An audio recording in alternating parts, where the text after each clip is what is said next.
Okay, let's start with the first series. So this will be session 1, and in session 1 I will focus on inspections, what to do and how to go about inspecting a building that you've decided you are interested either in buying or sometimes leasing for whatever interests you might have. That interest could be, it could be a property you're buying as your first time home, or it could be a property you're buying as part of your portfolio of assets. Now, let me begin with what to take into consideration when you're carrying out an inspection. The first thing that I would suggest is that you should understand that the purpose of an inspection should be, in my opinion, again, let me qualify before I begin. I should have said this at the start. This is a subjective recommendation and a subjective view. But I believe that the purpose of an inspection should be, number one, to enable you make or understand the nuances and the nature, and to gather and garner sufficient information to enable you make, number one, a reasoned and informed decision. Now, the question is, for what?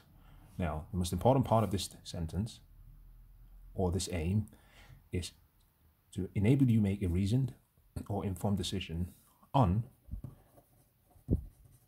whether to go or not to go ahead with your purchase. That is the purpose of an inspection. That's the first. Number two, the purpose of your inspection is to enable you make a reasoned decision on what is reasonable.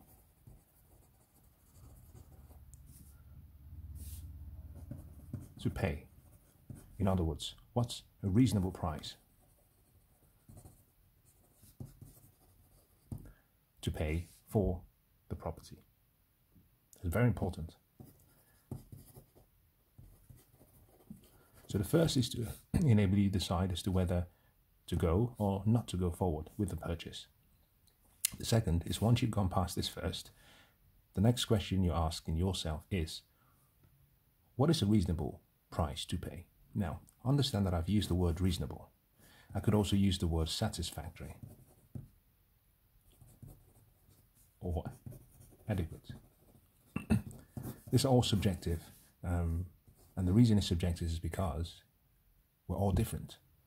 As long as it's satisfactory to you and reasonable and adequate, then it should be fine. There is no monolith in relation to prices you must pay.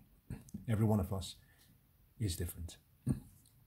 Number three, and this is where the engineering part of me comes in. The purpose of an inspection is to enable you understand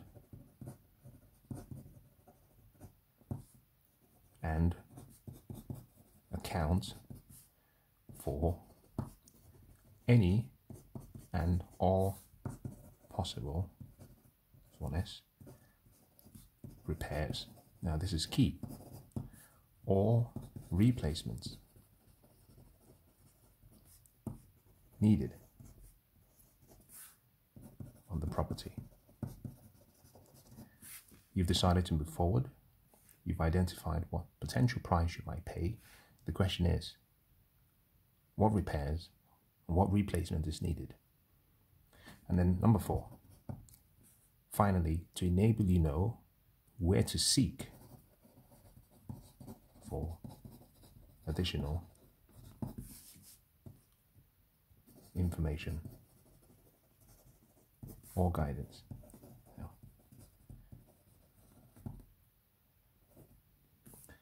Let me explain what that means. No one does it alone. When you're purchasing a property, it doesn't matter whether you're an engineer that has experience within buildings. You will need expert advice. And the most important question you want to ask yourself is, who should I seek? What advice should I seek? Or what advice should be sought before this commitment to purchase a property is finalized? So the purpose of an inspection, this is very, very important. Now, I'd like you to be patient in asking yourself these questions. Number one, what is the reason? What is a reasoned and informed decision on whether should I go forward with this transaction or should I walk away? What is a reasonable price to pay based on the price being satisfactory to me or adequate for my needs? And number three, what repairs, what replacement works are needed? Now, this is very key. For me, as an engineer, we're taught to solve problems. So I'm always looking for a potential problem. I'm going to every situation looking for a potential problem, because if I can eliminate the problem, then there should be peace. So I'm always looking to see. Now, I will go into detail when we talk about buildings and depreciation. I'll make reference to the fact, or rather, I'll make reference to the reason why repairs and replacements before you purchase and doing a detailed analysis or assessment is very important. And I'll cover this when I discuss depreciation. And then number four, based on what you've seen, the question should then be, whose advice should I reach out for? Structural, civil engineer, mechanical engineer, put mechanical, electrical, drainage, legal, or specialist, contractor. Now, that's just an overview. Let me move forward to the next item that I would like to focus on. Let's say you've been through this initial thought process. On the day of the inspection, let's assume that that's the house. Let's also assume that it has another house next to it. Let's assume that's a car. That's a car.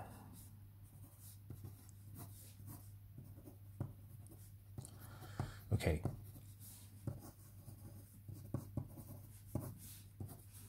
Okay. On the day of the inspection, what are the things that you need to be aware of? Firstly, the street.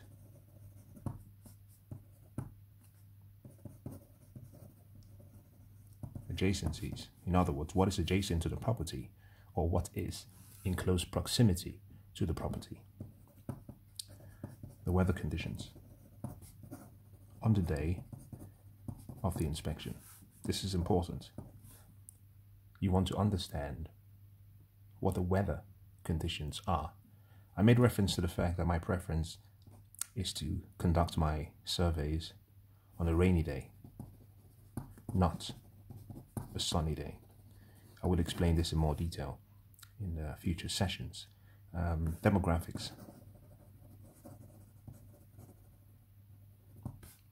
And by this I mean local demographics, the people who live on the streets, residents. If you're buying a property that is a block of flats, you want to know who lives in the property. If you're buying a property on the street, they all usually are on a street, you want to know the demographics of the people locally. Now this should all form part of your inspection. Very important. Now, there's something else I'll just put in there, because if you notice the drawing that I made, trees. I always like to look for proximity of trees to the building. Now here's the reason. If a tree is too close to your building that you're looking to buy, depending on the type of trees or the type of tree it might be, you could have issues on the ground. as the roots of the tree continue to grow, this could lead to subsidence issues where the building starts to move, and then you start to have cracks on the building as a result of the movement of the roots of the tree. So ideally, my preference is to have trees at some distance from the building. I love trees on the street because it makes it look pretty. I don't mind having trees at the rear of the building. Let's assume that that's an aerial view of the building, and this is the front garden, and this is the rear garden. I wouldn't mind having trees at some distance from the building to provide some shade. I also would not mind trees along the street at the corner and edges of the house, but not too close, not in too close proximity. And the reason is because at some point the roots of the tree could start to grow too close to the building. It starts to move and alter the structure of the ground. That could lead, this is very important, I will deal with this in future sessions, but whenever you see buildings that have had issues in relation to cracks, in many cases it has to do sometimes with changes that have taken place at the substructure or the soil. I'll deal with this later. Now let me try to bring this to a conclusion by addressing something that I think you should also be aware of. Now I will not go into detail on this because I think they are self-explanatory, but I would simply say one of the other things you should take into account for your inspections are the don'ts and the do's. Now, recognize what I've done. In writing this, I've said don'ts and do's. Now, most of you will normally say do's and don'ts. So you start with what should be done and then what should not be done. I like to do in the reverse. In other words, I believe in the process of elimination. If I eliminate the things that I shouldn't do, then usually what's left should be okay. In buying properties or in investing, it's something that we call a negative art. It's a process of elimination. Elimination, not selection and inclusion. What does this mean? It means you find 100 properties. You're not looking for one good property. You're looking to eliminate the 90 or the 99 bad properties, which will leave you with the one great property. Just bear that in mind. Investing in properties, like investing in most other asset classes, it's a negative art. You have to be willing to say no much more than you say yes. So you always start with the don'ts before you move to the do's. Now, let me quickly just address some of the don'ts. Number one, don't be too friendly.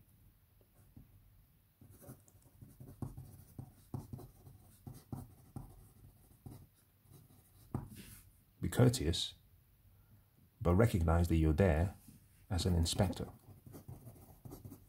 Your purpose there is not to be Mr. Nice Guy or Mr. Nice Girl. The purpose for the inspection is to gather and collect data. That's the purpose of the inspection. Why? Let me use an example. Let's say you are buying a property that is worth 600,000. That is a lot of money.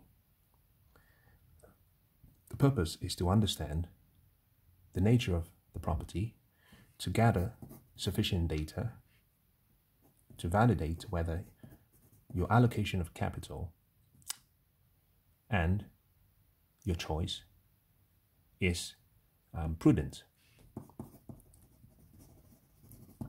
So it's not a time to be friendly.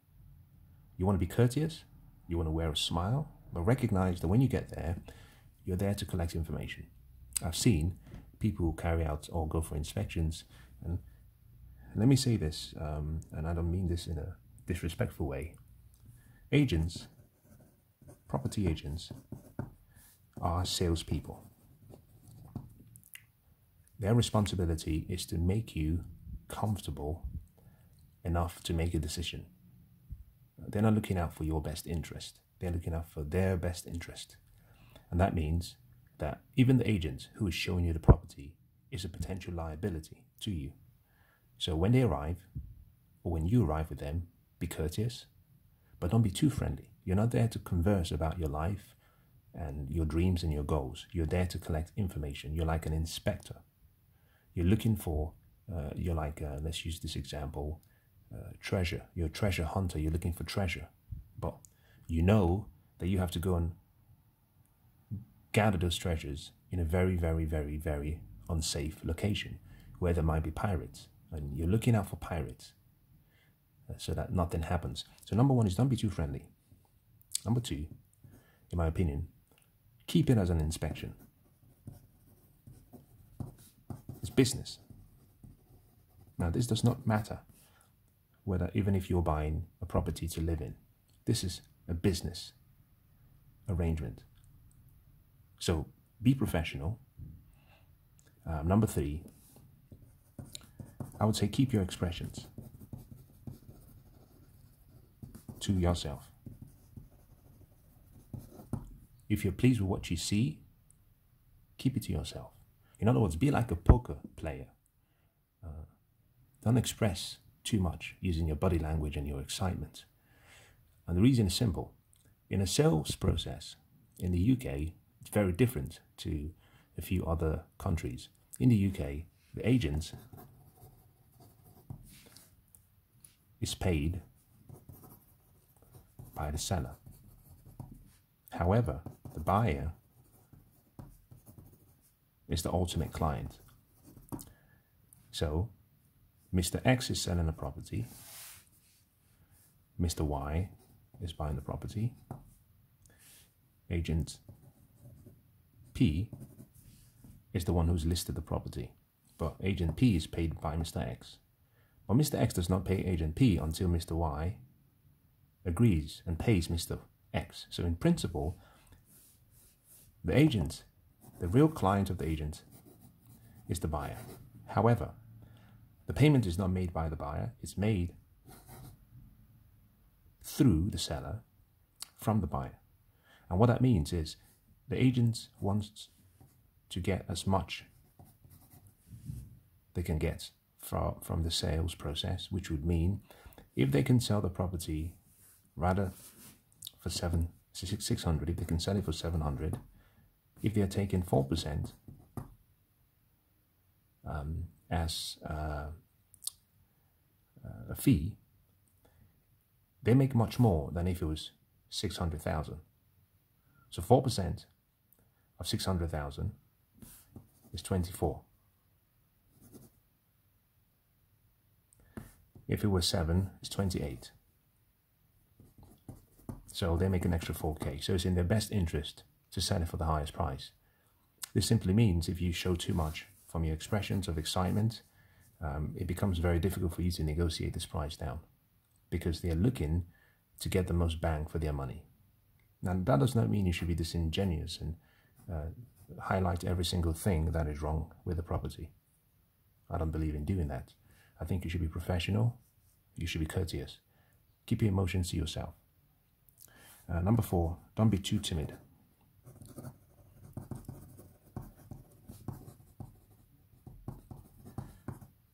Don't be too timid. You know, don't mistake courtesy for an approval to be timid. Ask questions. Ask, number 5, ask the tough questions.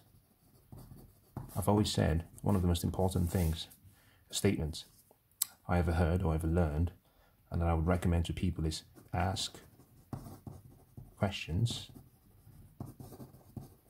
relentlessly.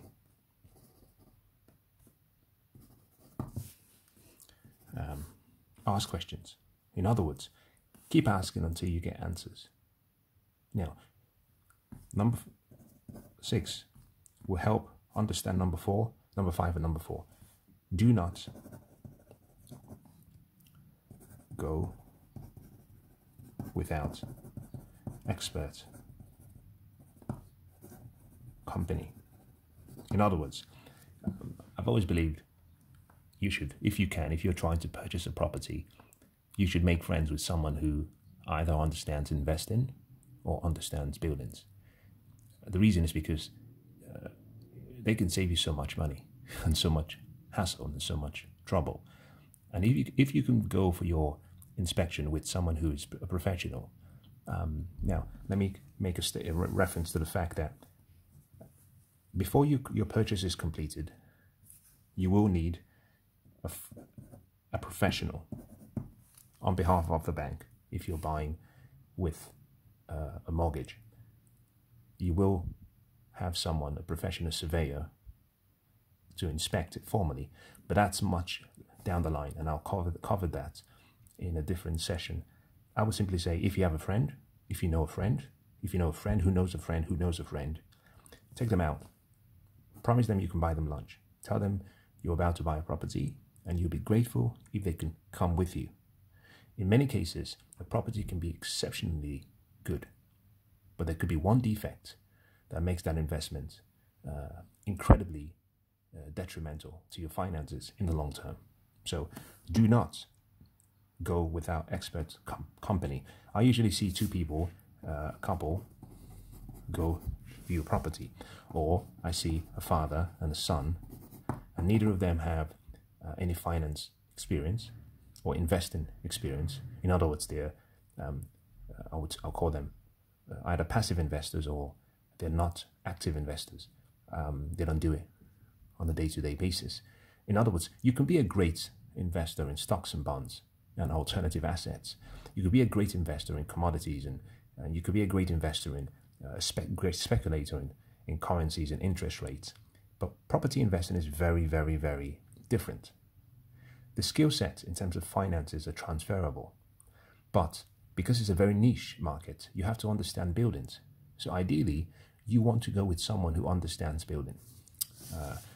A surveyor, an engineer, a contractor, or a project manager. Someone who has construction experience.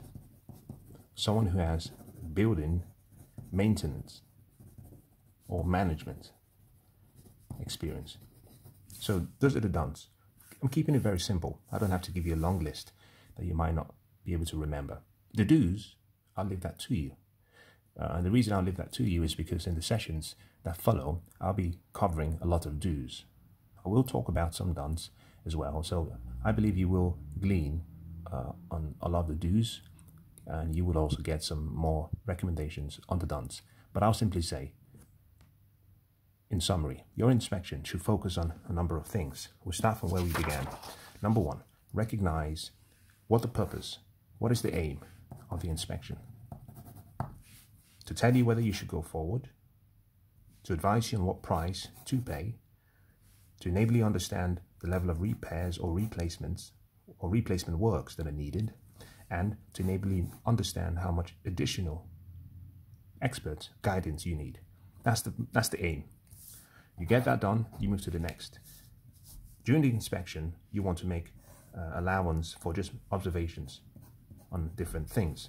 Now, we haven't talked about the building, but I've simply said, number one, you have to understand the street, location, position. Is it a quiet road, busy road? What's close by? Adjacencies. Is it a detached building? Is it a semi-detached building?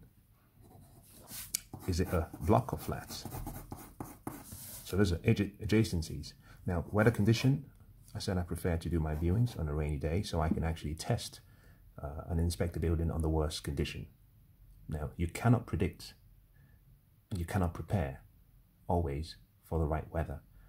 But if I could choose, I would rather do my viewings during the wet seasons. And demographics, proximity of trees. This is just general. Before we move into the building, and I said finally, most important is the do's and the don'ts. But I reversed that, the semantics or the sequence. I said focus on the don'ts before the do's. Don't be too friendly. Recognize your inspection is an inspection. It's a business activity. Keep your expressions and your emotions to yourself. And don't be too timid. Ask the tough questions. In other words, I said ask questions relentlessly. Number 6, do not go, if you can, without expert company. I want to thank you for taking the time to be with me and join me in this session. I will commence the next session with some additional information on the building itself. Thank you.